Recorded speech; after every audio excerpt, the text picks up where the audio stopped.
Across the land of China, the kitchen contains a world of its own,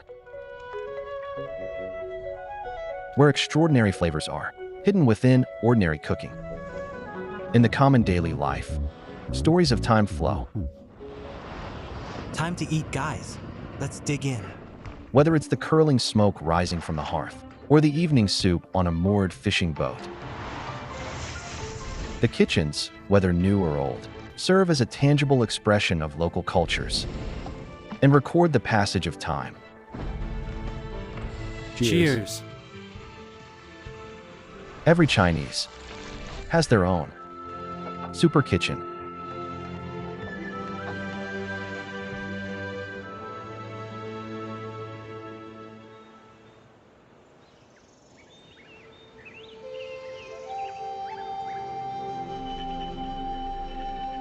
In the southwestern borderlands of China, mist drifts among the Jingmai Mountain.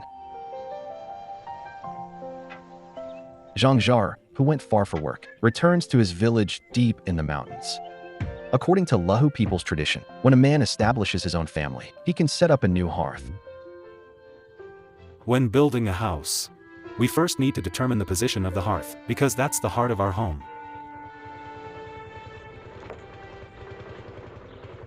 The hearths in Lahu households are usually on the eastern side of the house.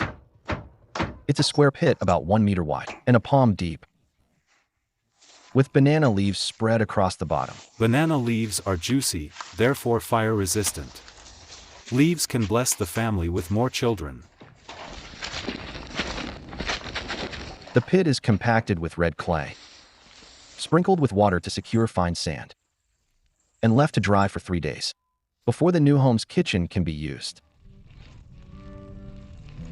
The main dish for the housewarming feast is still prepared at the hearth in the old house.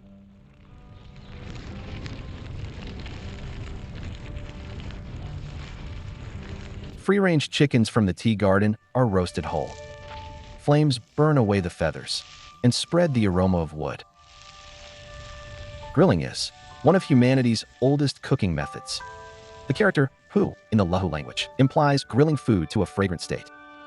In the simple hearth, Lahu folks make optimal use of varying heat levels. Amid the embers, spices are roasted to a charred fragrance.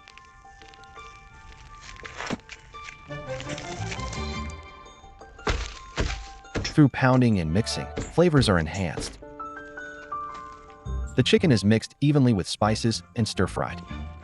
With a few ladles of boiling water and a bit more heat, a pot of chicken soup so aromatic and spicy is ready.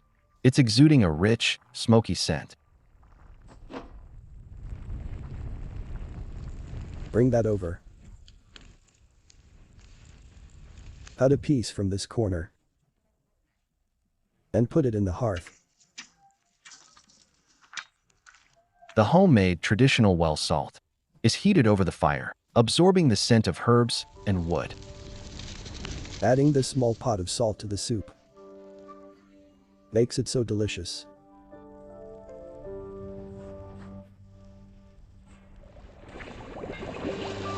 Lahu chicken went through roasting, toasting, smoking, and stewing. From the main ingredients to the seasonings, this dish underwent the hearth's tempering and demonstrates the culture's rich history, making it worthy to be the finale of a housewarming feast.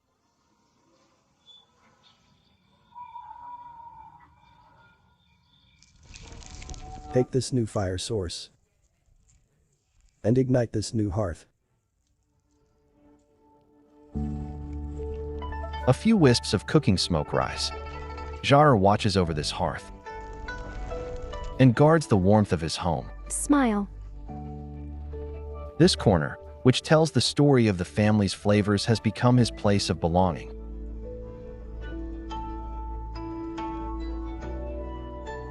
The smoke and fire connect to the essence of life. Just a single stove is enough to fill the entire room with fragrance and happiness.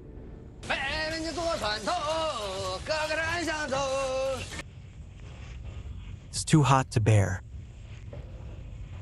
In this one-person kitchen, Zhu Wenjun is cooking. His motions are as vigorous as his singing. When cooking, one must stand firmly. It's quite likely to suddenly fall onto the pot. The pot is secured with a steel ring welded in place. The knife is positioned in a slot. These reinforcements are no surprise. After all, the kitchen shakes on top of the waves. A 1 square meter space is incredibly precious. On an offshore fishing boat,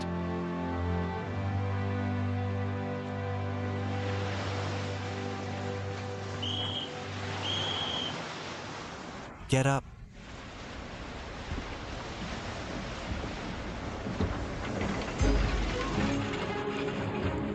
there is a saying in Chinese, cast a long line to catch a big fish. This phrase is perfectly suited for longline fishing. Drop. Buoys are connected by a 10,000-meter long line with a hook every 5 meters.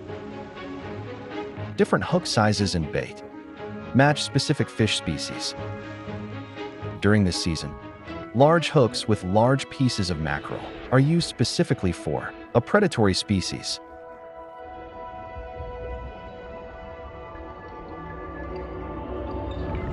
The conger eel. They lurk in the seabed's mud and sand. Their sizes are robust and are sensitive to changes in water temperature. The buoy is coming. Cool, cool. The maritime climate is unpredictable. Continuous high temperatures not only affect the activity of conger eels, but also exhaust the crew. The catch isn't good. Can't lure them in. Whenever the catch isn't good, everyone falls silent. Our captain didn't even eat. With 30 years of seafaring experience, Zhu Wenjun knows well that being away from land for extended periods results in the fatigue and anxiety caused by seafaring syndrome. Too many crabs are down there. Our bait all got eaten by them. We feel so anxious.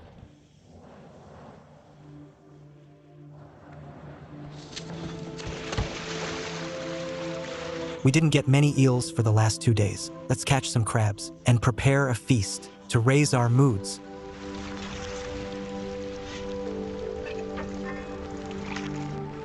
The chef turns the unexpected into a pleasant surprise, and everyone here calls him the boss. The boss cooks and takes care of everyone. As the boss, one should feel joyful seeing everyone here.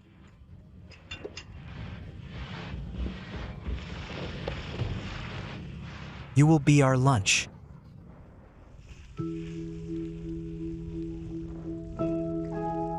Ingredients may be scarce at sea, but with the boss around, even without a large catch, the menu in the tiny kitchen can be refreshed daily.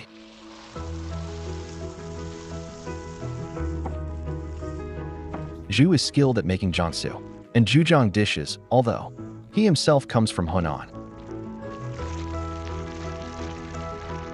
The fish is dusted with flour and batter, then splashed with rice vinegar and pepper. The fresh scallions grown in the ship's kitchen give this fishball soup a homey touch. When the stomachs are filled up, the hearts also get warmed. Time to eat. Eat well so we have the energy to work. It's pouring rain. Big fish are coming.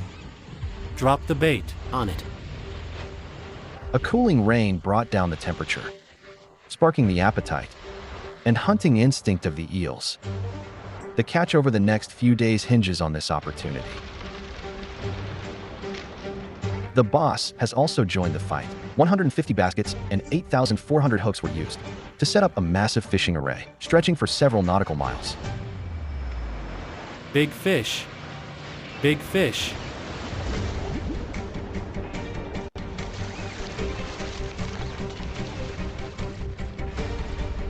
The first eel is on the hook. It's struggling fiercely, pulling the line to near breaking. It's about to slip the hook.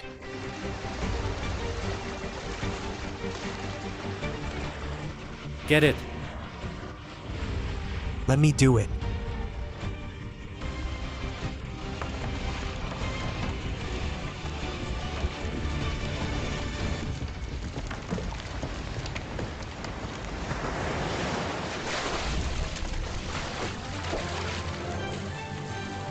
The sail cuts through waves, a rod is cast, and a silver conger eel leaps into the air.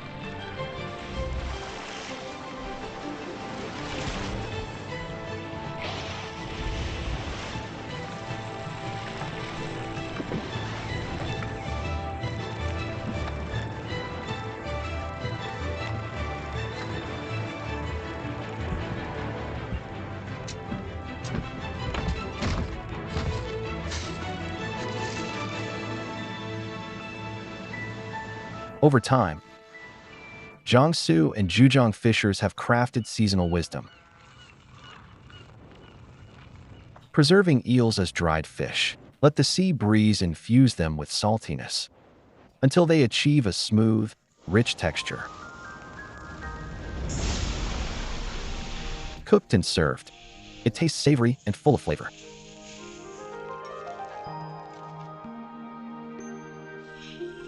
Even the leftover eel scraps, paired with pickled mustard greens, can create a unique Taizhou delicacy.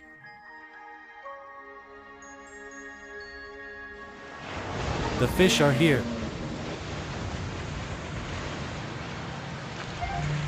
Catch them. Steady. Mind your hand. Don't grab its head like that. Mind your hand. Be careful with the alive ones. You had your fingers in its mouth? Yeah. He would have lost that finger if you hadn't alerted him. Eels are very aggressive. The eels on the boat are fresh and unfrozen. Their bodies are still fresh and soft, while they still have the might to bite. The quicker they're processed, the firmer the meat.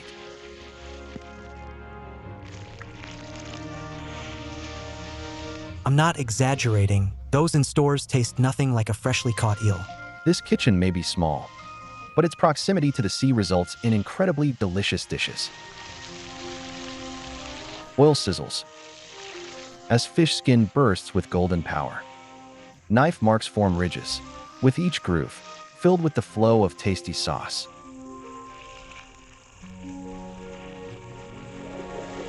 This mighty predator transforms into a taste of the coastal spirit.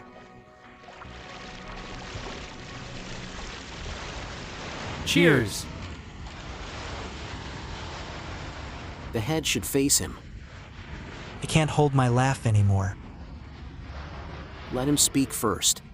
I grew up in Guizhou. I'm from Sichuan. It's my first time on board. On land we can't find seafood as fresh as these. The lady boss will say, "How about sending money to your wife?" I say, "Okay, I shall send them all."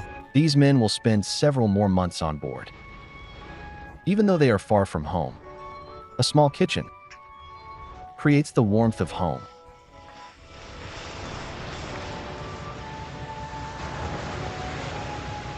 Time to eat, guys. Let's eat. No more homesickness after a nice meal. One misses home when working elsewhere. Come to think of it, maybe it's your stomach that misses mom's home-cooked dishes. In the snow-covered northern winter, an iron pot would fire and mommy's handmade dumplings symbolize a warm family reunion for the winter solstice. Don't put in too much filling, not too much. Squeeze it in the middle. That's it. In the kitchens of ordinary homes, hands pass warmth to one another. Soft whispers are around. With the smoke and fire as pens, they write the myriad flavors of life. Using warmth as ink, they paint a picture of peaceful times. Your grandson's back home for the new year. The dumplings are well made this time.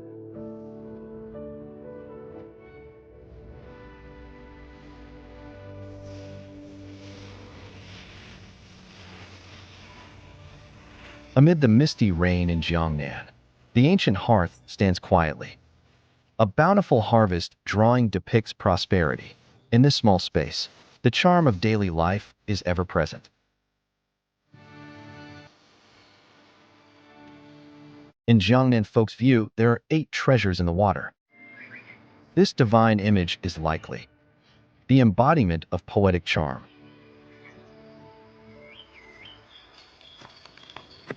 Among the 8 treasures, the arrowhead isn't the most famous, due to its slightly hidden bitterness.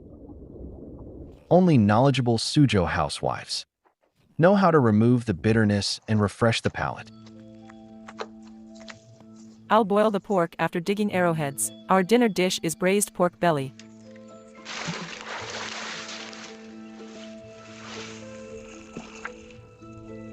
Make the fire a bit stronger. A bit stronger? Yup. A simple coin is perfect for peeling the thin skin of an arrowhead. It comes off without effort. Animal fat is a well-known secret for removing bitterness. Therefore, braised pork with arrowhead during the season is richer than usual, extra fatty. Once arrowheads with stems are cooked with the pork, the combination emphasizes the pork's tender warmth. The surface of the arrowheads becomes soft, while the center remains crisp.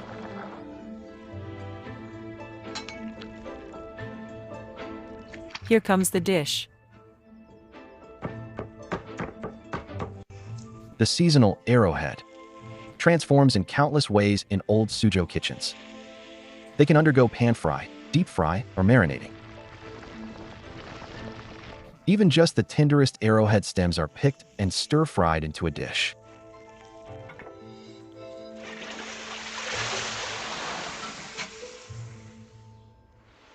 Jiangnan folks living by the water would never imagine that in remote mountains, arrowheads take on a totally different form. Hurry up and pick. With great force, the rake turns over the soil. The wild plant roots that Bao Lingbin is digging up resemble the arrowhead in Jiangnan, but less than 1/7 of its size. The locals call them small arrowheads. Small arrowheads make tasty accompaniments to drinks. Exceptionally nice. We too have a drink together? Sure. Let's have a drink.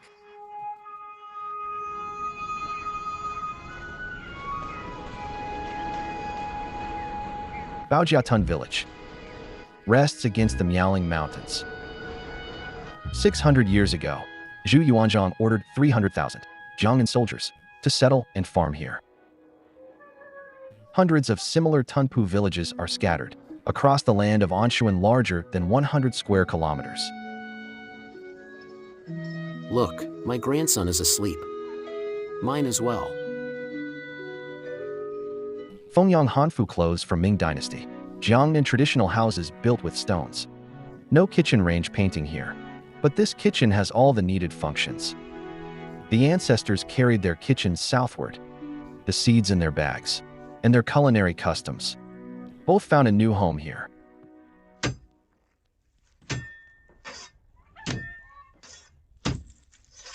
With a firm press of the knife, the sticky arrowhead juice oozes out.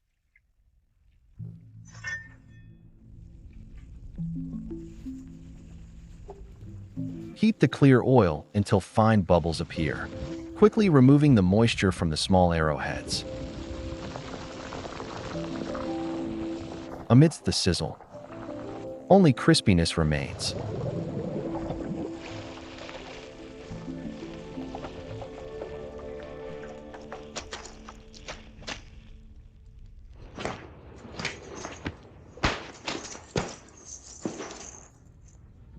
Told you to watch our grandkids, yet you went for boxing. Don't complain. I was showing the boxing to kids. Small arrowheads. I want a bite. No hurry. Grandpa Bao has 7 grandchildren. The deep-fried small arrowheads are easy to store, lasting all winter, as the children grow 1 year older. While the tales of ancestors have faded into legend, the flavors from grandparents' kitchen remain the true taste of home for everyone. Hi. What's up over there? I'm cooking. I'm preparing spicy pickled small arrowheads. Their children working away return home for the weekend. Naturally, a feast awaits.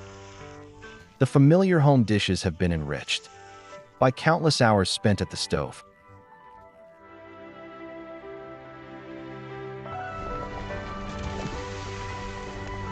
The renowned Suzhou pastries depict delicacy, evoking the comforting flavors that their immigrant ancestors missed most during festive seasons.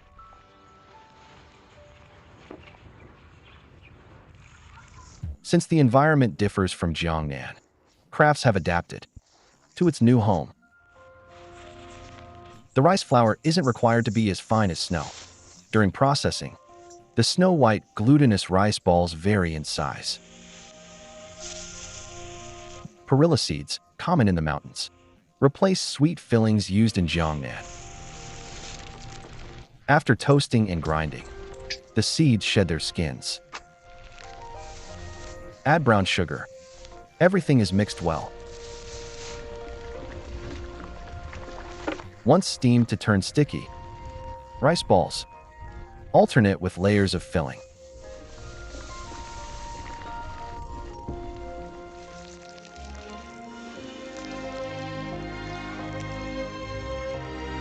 Time for a meal. Today, the traditional 8 bowls of Tunpu cuisine still reveal distinct Jiangnan heritage. The tastes hold memories far more enduring than any books of family genealogy. Our ancestors believed that where the road leads, so too does home, and where the kitchen is, there lies the spirit of one's homeland. Settling here for over 30 years, these early pioneers witnessed the founding of Guizhou as an official province.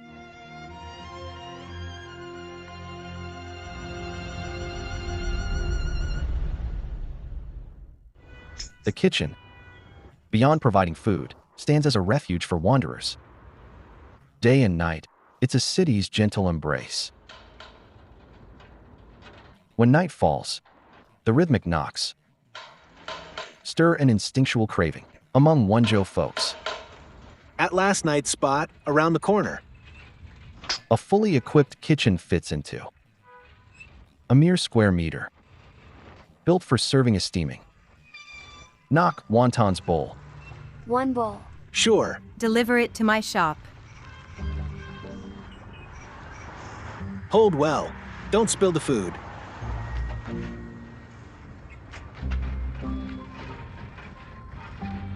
This mini kitchen was crafted by Xia himself. The stove moves with his tricycle. 20 thermos flasks act as a sink. 5 drawers act as a cabinet. The wontons are plump, with a rosy hue.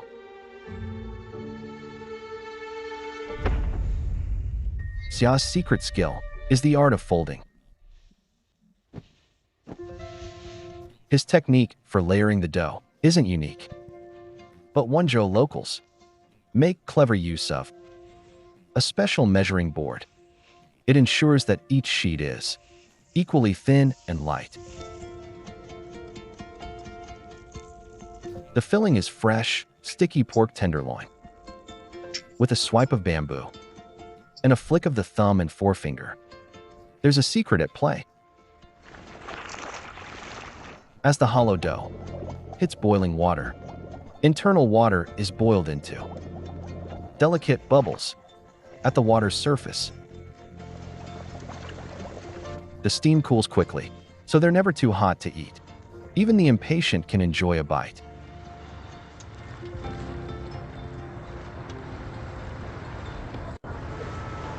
Am I up for the next bowl? Yes. Is my order coming? Yep. How about us? Yours not yet. Mom, ours still isn't ready. For the regulars, Xia's wontons are worth the wait. Wontons take center stage in this warm dish, but the side characters are as impressive. A pinch of dried shrimp and a few seaweed pieces elevate the flavor immensely. A scoop of fresh meat filling is drizzled with yellow wine on its way to the pot. It's quickly dispersed and blanched, boiled to just cooked, then swiftly put in a bowl, marking the final flourish in this culinary delight. It's ready. Kid. To the door of that shop.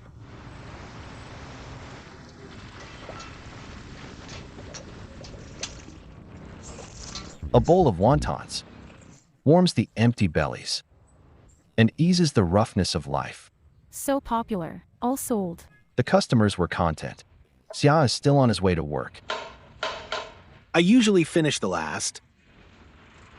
Tonight, with all the shooting, I will be late. The small kitchen cart has been on the move for 35 years, out 360 days a year. Naturally, it has a dedicated route and a loyal fan base. I've been eating here for decades. Wherever he sets up, I'll come. Grandpa, it's been a while. I haven't seen you. Where have you been? Some kids returned after college. I don't even recognize them. Yet they still call me Grandpa.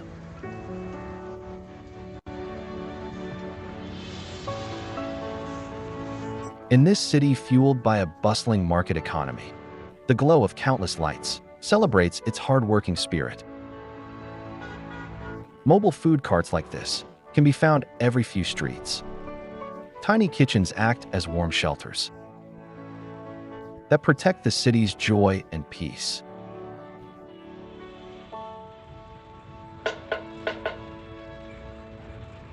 At 3 a.m., Xiao packs up. Over 1,000 kilometers away in Shunda, Foshan, Auntie Xiao's kitchen got busy. Careful, careful. So early today, everyone looks joyful.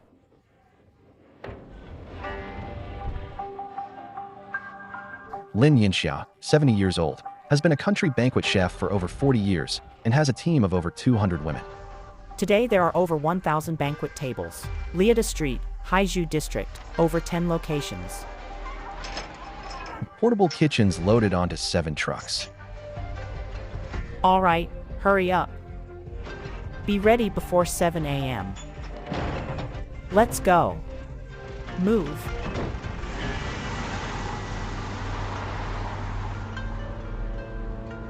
Guangzhou's city center is dotted with hundreds of urban villages, most of which have been redeveloped. The network of rivers within the Pearl River winds through quietly, like capillaries. Skyscrapers stand tall along the banks, while hidden talents lie beneath the waters. On the 8th day of the 4th lunar month, men will perform an ancient dragon awakening ritual to bring the dormant dragon boats to life. 1, 2. Straighten the dragon boat. Dragon boat races and dragon boat feasts have been popular in Lingnan for over 300 years. Even in the urban sprawl, traditions stay vibrant. Every year during the Dragon Boat Festival, it's non-stop work, always busy.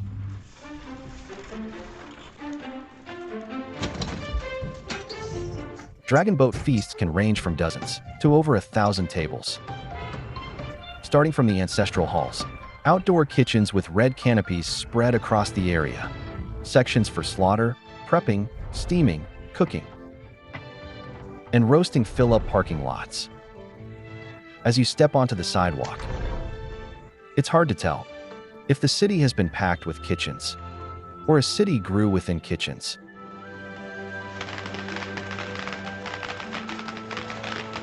All right, clear this road and get moving.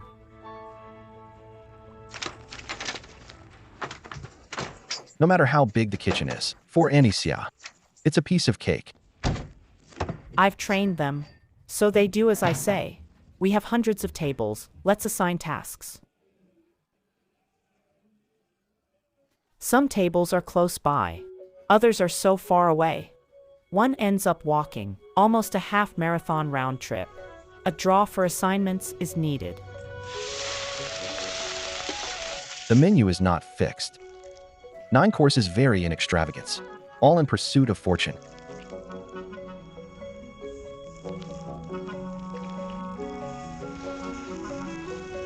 Roast pork, the centerpiece of Cantonese feasts, symbolizes great fortune. It serves as the perfect award for the winning team.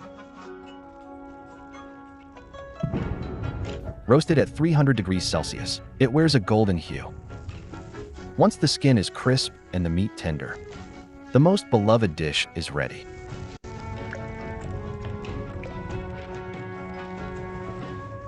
Dong, keep your performance steady. If you lose, you'll kneel at the ancestral hall. I won't lose. On the day of the race, the chef became a paddler, representing his clan.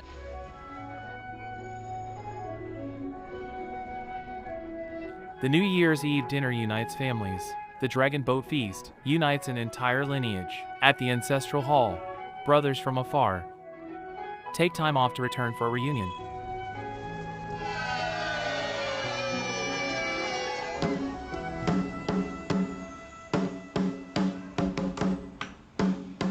...2024 Dragon Boat Race. Attention, all teams.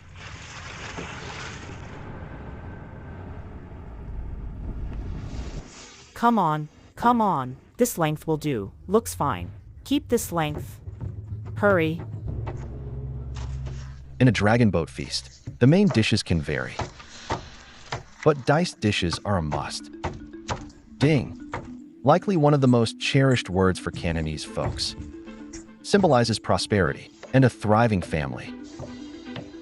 A variety of meat and vegetables are diced. The freshly harvested long beans, crisp and firm, are a seasonal favorite. Auntie Xia must cook the beans herself.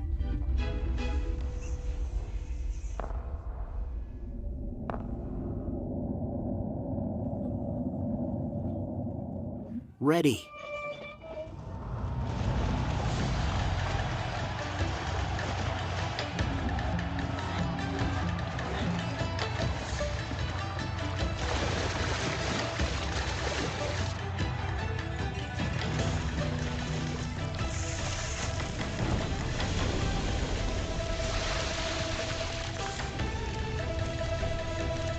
In a massive wok over a meter wide, 20 servings of diced ingredients are cooked.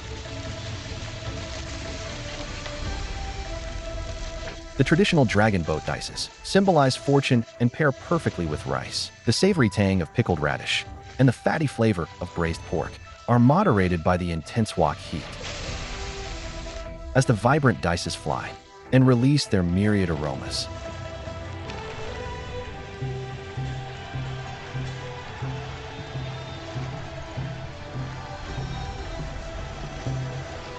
the race intensifies. The marathon for female chefs also begins, brimming with intense wok flavor. The crisp and tender dragon boat dice dish reaches the table along with the race's victory. Wonderful race. Fine Yang Jin.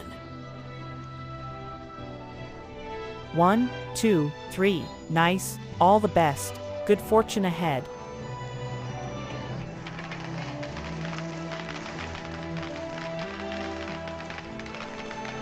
As the city expands and rivers narrow,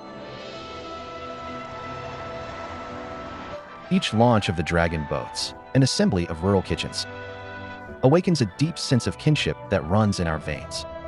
It flows like the Pearl River, through the towering buildings, in an unending rush.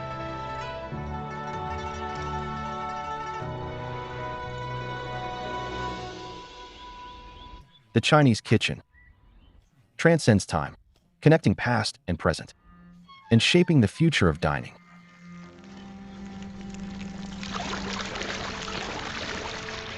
In the secluded grasslands, this ancient food prepared by the ENG holds the secret to modern tastes.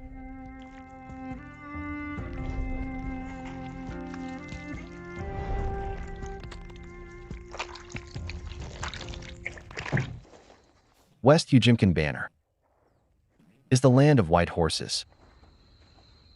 Mongolian horses typically produce milk in summer.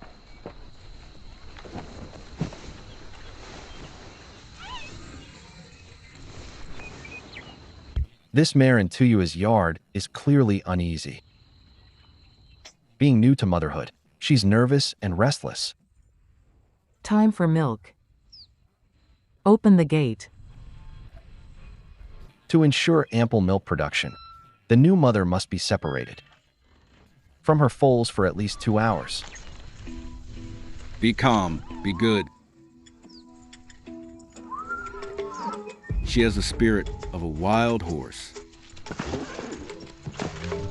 The new mothers this year need to be calm. Gently lead them out. You guide them from behind. The foals are out. Good. It's going to jump. You little one, wanna jump, huh? From restless and wary to calm and quiet. An experienced herder needs only a sweat scraper. What a gentle horse. It seems ready to be hand-milked. Hi, we're here to milk. We won't hurt you.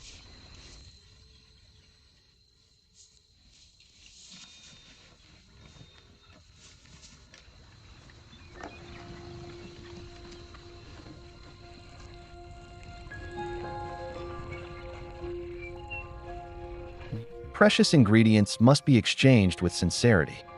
However, the milk from new mothers is quite limited, and the foals need to be fed first.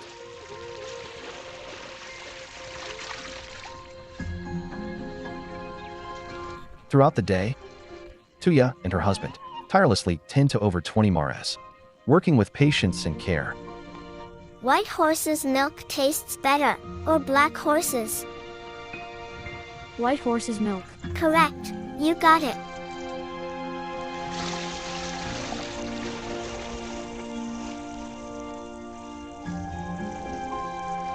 The remaining mare's milk will soon turn into a family favorite.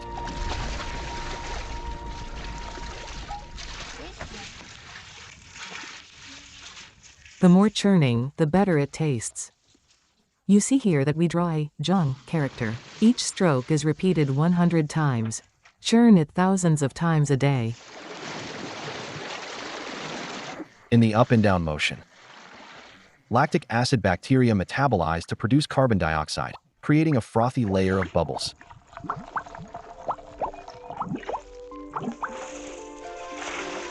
Hurry, bring some water. Coming. Pour it. Pour just a bit. Churning was done 10,000 times in a Zhang pattern. In 3 days, it becomes the imperial drink of the grassland, the arag. It offers a refreshing sensation akin to sparkling water. With a low alcohol content of about 1 to 2%, it's pleasantly soothing. It's like an alarm clock for the nomads that announces the approach of the annual Natum fair. Tuya and her husband are about to set off with their homemade arag. What are you doing? Put in more force. I did. I'm up. I'm set. So clumsy. Why so clumsy? Why so clumsy? Go. Careful, it might kick.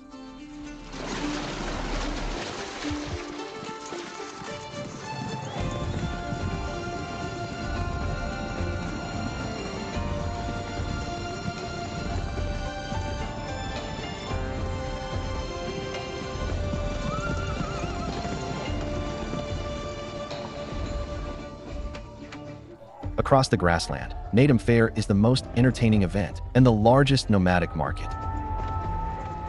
Every year, a special group of guests travels far to join. Nice ride.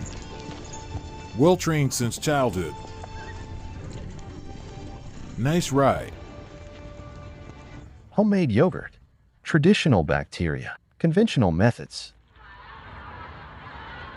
The arag challenge begins. Come on.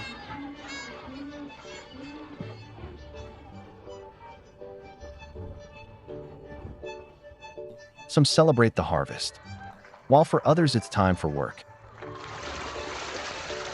Have a try. Zhang Herping is a food scientist. He has been collecting probiotics for 30 years. Very sour? Not too sour. Perfect. Thank you. Awesome taste.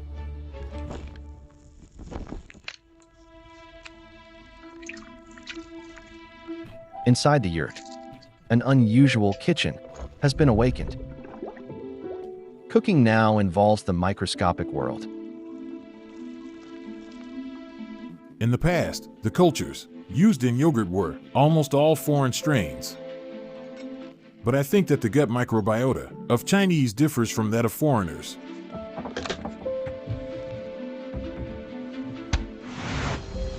Over 6,200 samples from the grassland were sent to this lab. After separation, purification, and an activity test in a setting mimicking the stomach, the perfectly suitable probiotic was chosen.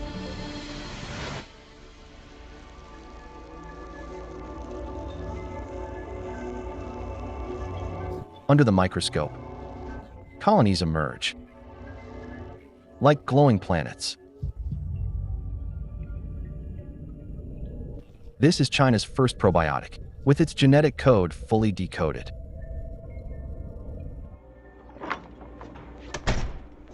It even has its own name, Lactobacillus casei, named after its discoverer. Today, most readily available yogurt brands contain this strain. Have some fresh arag. Arag has been on the nomad's table for over 2,000 years. In the kitchen, tradition meets science, giving refreshment to this ancient drink. Nowadays, probiotics are known for their unique health benefits. They gracefully found their place in modern Chinese kitchens.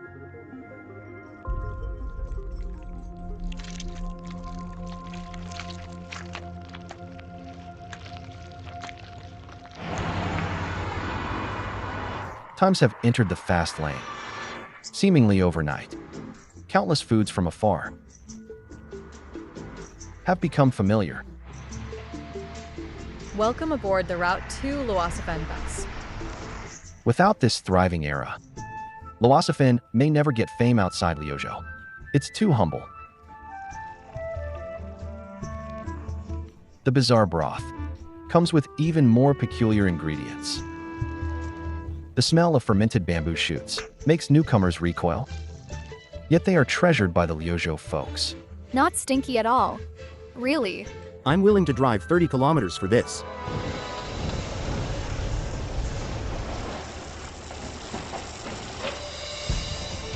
Today's production of Luosafen has been industrially upgraded.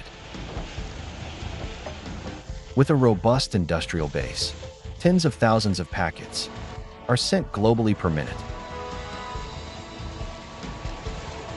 This super kitchen drives the mighty wheels of the modern food industry.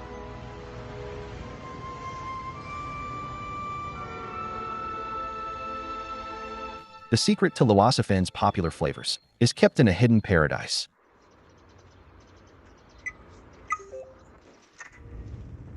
Liuzhou is a city surrounded by mountains, with some nestled within it.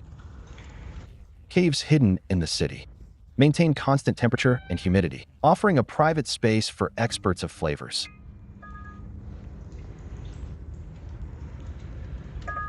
Hidden in the cave are jars of sour water, aged from 10 years to nearly 100 years. These time-honored treasures are key to transforming fresh bamboo shoots.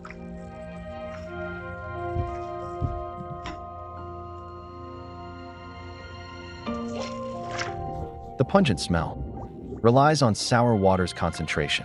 The older the water, the stronger its smell.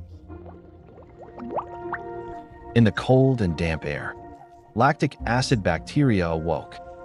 Sour water seeps into bamboo shoots, breaking down proteins and creating rich flavors. Experts of flavors know the depth of fermentation with one smell and conclude their ideas for new flavors. Generally, only the heart of the bamboo shoot is used for flavoring. But for young people, craving bolder tastes, there's a way to fulfillment.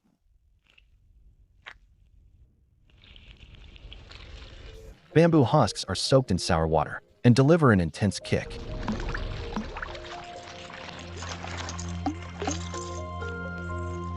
They unfurl in the broth, leaving a deep and lingering aftertaste.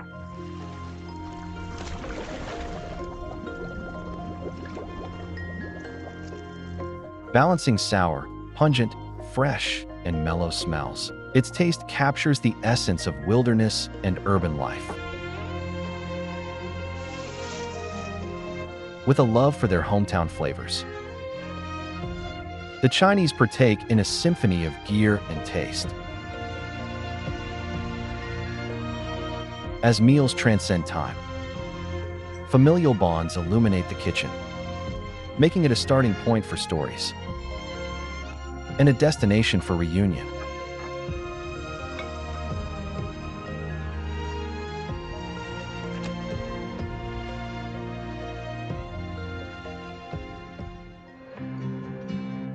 Oh no, the tofu is about to overflow. Come, I'll give a quick rundown on equipment in a rural kitchen. This big pot is used for cooking and also for heating the Kong bed stove.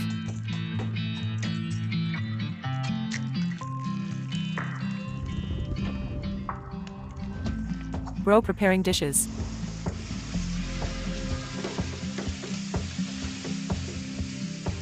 It's New Year's Eve. Time to chop the filling for dumplings. Today is a special day. Birthday noodles for my dad. Dad cooked for me the moment I arrived. He's already 85 yet still spoils me.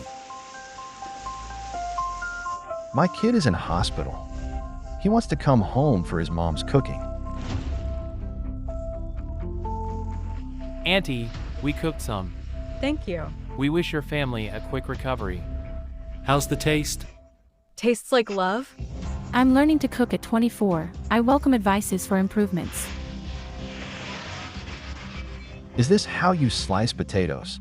Gosh, this? Here, Dad will teach you.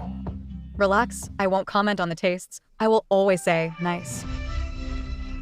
Heart-shaped. Caught you sneaking a bite.